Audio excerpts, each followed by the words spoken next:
नाशिक शिक्षक विभाग मतदारसंघासाठी पार पडलेल्या महायुतीच्या बैठकीमध्ये छगन भुजबळ गैरहजर होते। मी नाराज असल्याच्या वावड्या उठवल्या जात आहेत असं उत्तर यावर भुजबळांनी दिलं। तर नाशिकची जागा शिवसेनेनं सोडली नाही असं हसन मुश्रीफ यांनी म्हटलंय। तर नाशिकचा खासदार आमचा होता, त्यामुळे नाशिकच्या जागेवर आमचाच अधिकार होता, त्यामुळे आमच्याकडून भुजबळांवर अन्याय होण्याचा प्रश्नच येत नाही असं मंत्री शंभूराज देसाई यांनी म्हटलंय। काय वडाचं पान त्याचं काय म्हणतात पिंपळाला लावायचं काम कशाला करता भाऊ? उगीच काहीतरी आपलं इथे नाही गेलं म्हणून ते झालं काय?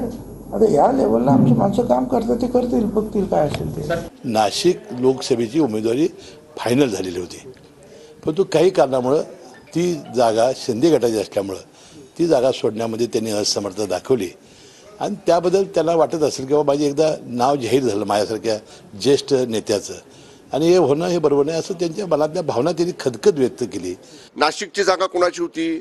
सन्माननीय खासदार हेमंत गोडसे साहेब तिथे विद्यमान खासदार होते, त्यामुळं नैसर्गिक न्यायाच्या दृष्टीनं नाशिकच्या जागेवरती हा आमचाच अधिकार होता। जेव्हा आम्ही सुरुवात केली जागा वाटपाला तेव्हा पहिली बेसलाईन ही होती, ज्या पक्षाचे जे खासदार त्या पक्षाला ते तिकीट